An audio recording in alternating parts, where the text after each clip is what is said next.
हाँ तो class 11th वालों, क्या हाल चाल है तुम्हारे। मैं जानता हूँ तुम्हारे हाल तो बिल्कुल भी बढ़िया नहीं है, क्योंकि तुम्हारे एग्ज़ाम बिल्कुल नज़दीक आ चुके हैं और तुमने लगभग अपनी क्लास 11th को वेस्ट कर दिया है।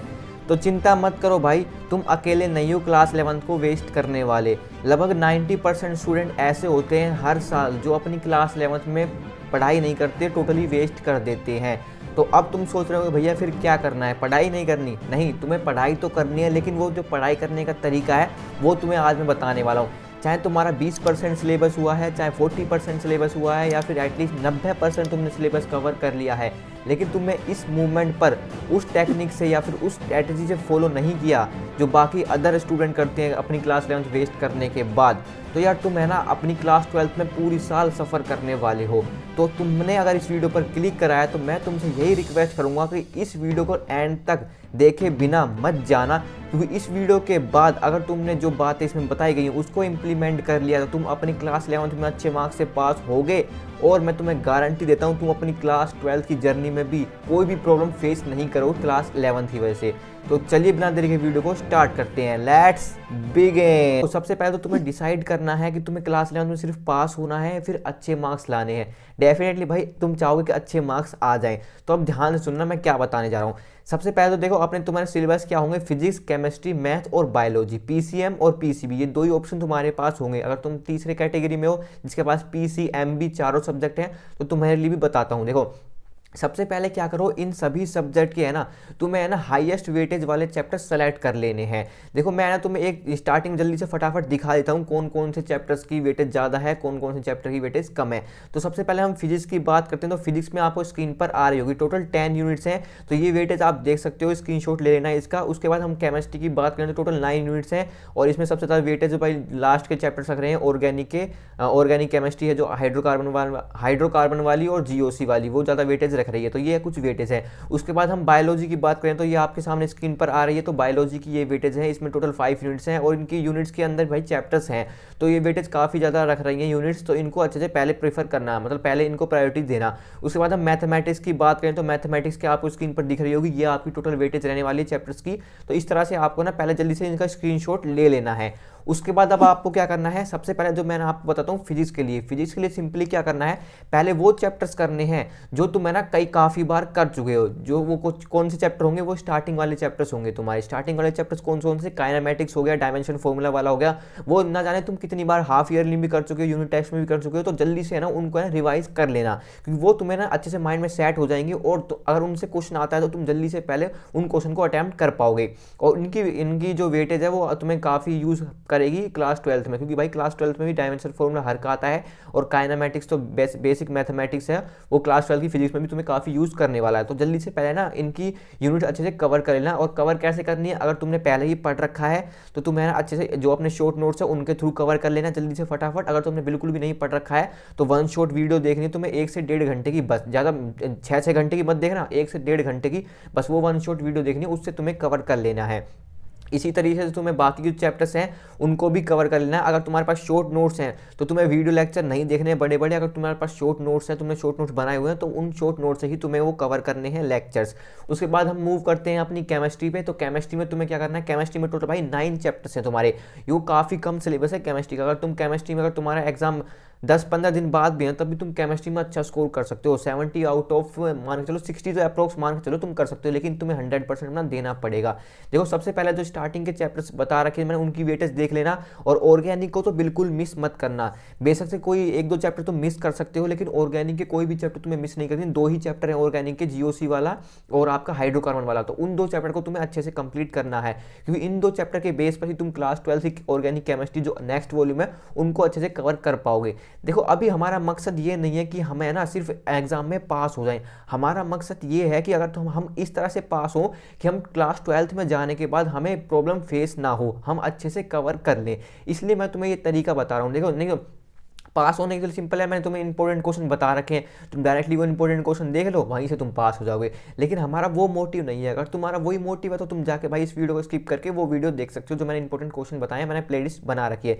लेकिन वो वीडियो भी देखना जरूरी हो जाता है, क्योंकि उस वीडियो के अंदर मैंने तुम्हें इंपॉर्टेंट चैप्टर्स बताए हैं, इंपॉर्टेंट टॉपिक्स बताए हैं। अब हम मेन बात आती है हमारी बायोलॉजी की। देखो बायोलॉजी, अगर तुम नीट एस्पिरेंट हो तो यार मैं तुमसे कहूँगा तुम्हें ना अच्छे से जो इंपॉर्टेंट यूनिट्स बताई थी ना मैंने स्टार्टिंग में, दोबारा स्क्रीन पर दिखा दूंगा, ये जो इंपॉर्टेंट यूनिट्स हैं इनमें जो हाईएस्ट वेटेज वाली यूनिट्स हैं उनको पहले कवर करने की कोशिश करो। ये तुम्हारे क्लास 11th में भी हाईएस्ट मार्क्स की आएंगी और क्लास 12th में भी इनका लिंकेज है, और आपके नीट एग्जाम में भी ये काफ़ी क्वेश्चन आते हैं इन यूनिट से। तो इन यूनिट्स को तुम पहले कवर करने की कोशिश करो। लास्ट बचता अगर तुम मैथ के स्टूडेंट हो तो मैथ में भी यही फॉर्मूला तुम्हें अपनाना है, यही टेक्निक तुम्हें अपनानी है। जो वेटेज वाले चैप्टर्स हैं उनको वन शॉट के थ्रू कंप्लीट कर लेना है। वन शॉट के थ्रू कैसे कंप्लीट करोगे, अगर तुम फिजिक्स वाला को फॉलो करते हो तो एनसीईआरटी वाला पे पेज सीरीज चल रही है, उसके वन शॉट देख लेना। लेकिन अगर तुम एकदम बिगिनर लेवल पे हो तो मैं तुम्हें रिकमेंड करूँगा तभी वो लेक्चर देखना, क्योंकि वो ज़्यादा लेंथी है। अगर तुमने थोड़ा बहुत पढ़ रखा है तो तुम्हें सिंपली क्या करना है, 40 से 50 मिनट की वीडियो देखनी है वन शॉट वाली, ताकि तुम्हारा ना चैप्टर एकदम से रिवाइज हो जाए, और 2x की स्पीड पर लगा के देख लेना कि तुम्हारा टाइम भी सेव हो और तुम्हें कंसेप्ट भी समझ में आ जाए। तो अब मैं तुम्हें बताता हूँ कौन कौन से वो चैप्टर्स हैं जो तुम्हारे क्लास 12th में हेल्प कर रहे होंगे। उन चैप्टर को तुम्हें बिल्कुल भी मिस नहीं करना है। सबसे पहले हम बात करते हैं फिजिक्स की। तो फिजिक्स में मैंने तुम्हें बताया था भाई, स्टार्टिंग की जो यूनिट्स हैं वो तुम्हारे बहुत काम आ रही होंगी, काइनेमेटिक्स वाली, डायमेंशन फॉर्मूला वाली, और जो बेसिक मैथमेटिक्स है, और वेक्टर वाला तो बिल्कुल भी मिस मत करके जाना, वो तुम्हें क्लास 12th में काफ़ी हेल्प करने वाला है, तो इनको जरूर पढ़ लेना। अब ऐसे ही कोई एक चैप्टर्स और है ग्रेविटेशन वाला। ग्रेविटेशन में तुम क्या कर सकते हो, ग्रेविटेशन का कंसेप्ट तुम्हें अच्छे से पढ़ जाना, क्योंकि भाई ये छोटे चैप्टर हैं, इन छोटे चैप्टर को तुम अभी कवर कर लोगे ना तो क्लास 12th में तुम्हें जो फर्स्ट यूनिट पढ़ोगे ना इलेक्ट्रिक फील्ड एंड चार्ज वाली, उसमें इस कंसेप्ट का यूज़ होने वाला है, तो इसलिए ग्रेविटेशन को अच्छे से पढ़ के जाना। अब कुछ चैप्टर्स ऐसे होंगे जो काफ़ी लेंथी हैं, तो तुम्हें भाई उनको नहीं पढ़ना है, क्योंकि अगर तुम उन चैप्टर को पढ़ने जाओगे उसकी वजह तुम दूसरा चैप्टर के 2 चैप्टर कवर कर लोगे। जैसे कि फॉर एग्जांपल रोटेशनल वाला चैप्टर्स है फिजिक्स में, सिस्टम ऑफ पार्टिकल वाला, तो उसमें काफ़ी ज़्यादा लेंथी चैप्टर्स है, तो उसकी जगह तुम अगर नेक्स्ट 2 चैप्टर करोगे, इतने में तो तुम 2 चैप्टर करोगे उस चैप्टर की वजह पे। तो उसका तुम सिंपली क्या कर सकते हो, जो इंपॉर्टेंट टॉपिक्स है ना, सेंटर ऑफ मास वाला कंसेप्ट हो गया, मूवमेंट ऑफ इनर्शिया वाला कंसेप्ट हो गया, तो ये कुछ टॉपिक्स हैं, इंपॉर्टेंट टॉपिक्स हैं, तो इन टॉपिक को तुम सिर्फ देख के चले जाना वहाँ से, जो इंपॉर्टेंट डेरिवेशन है। पूरा चैप्टर कंप्लीट करने की तुम्हें जरूरत नहीं है, ठीक है, ये टेक्निक्स तुम अपना सकते हो। लेकिन केमिस्ट्री भाई इतना सब्जेक्ट हार्ड नहीं है जितना तुमने बना रखा है, और चैप्टर्स भी इसमें बहुत कम है, सिलेबस भी बहुत कम है, तो तुम इसको ना ईजिली कवर कर सकते हो। अब देखो तुम्हें सिंपली क्या करना है, बहुत से स्कूल क्या करते हैं भाई, सिंपल है ना, एनसीईआरटी के जो एग्जांपल्स होते हैं ना उन्हीं को कॉपी पेस्ट करके उठा के डाल देते हैं। तो मैंने एनसीईआरटी के हर एक सब्जेक्ट के, किसी भी सब्जेक्ट के तुम्हें एनसीईआरटी के एग्जांपल छोड़ने नहीं है, तो एनसीईआरटी के एग्जांपल को जरूर करके जाना, किसी भी सब्जेक्ट को छोड़ना नहीं।